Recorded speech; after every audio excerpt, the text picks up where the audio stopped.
Well, all right. Today we're talking about Phil Collins. More importantly, I'm here to say don't hate on Phil.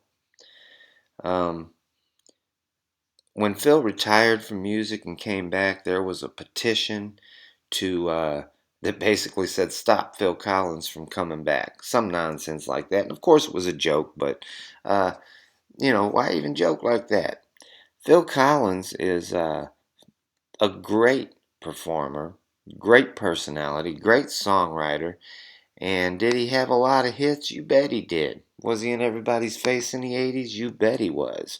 And when this album, No Jacket Required, came out, he really was everywhere. I mean, check out that track list. There's not a song on there that wasn't a hit. On top of that, and this is one of my favorite albums of the 80s, by the way, another favorite album of the 80s, of course, for me is the Genesis album, Invisible Touch. I love that record.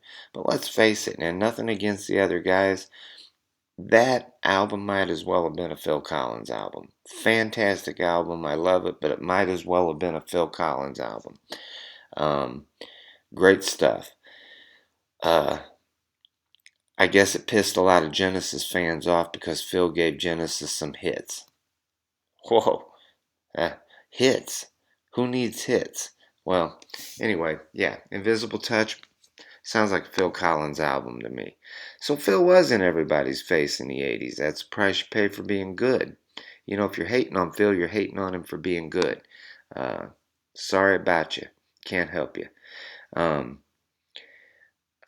yeah, No Jacket Required definitely did put Phil in everybody's face. But like I said, the album was everywhere. The songs, the videos were on MTV. The songs were on the radio, and we did have radio back then. Anyway, how can you not like an album with a song called Susudio or Susudio or whatever on it? I mean, she don't even know your name, but she likes you just the same. And so does Phil, even if you don't like him, by the way. Um, the tracks on there, besides Susudio, you had One More Night, Don't Lose My Number, Inside Out, Take Me Home. I mean, they're not a bad song on the album.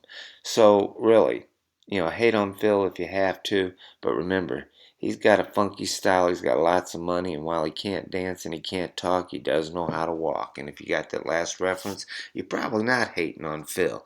Now, like the video if you like Phil, and while you're at it, subscribe to the channel. Click that bell for notifications and come on back.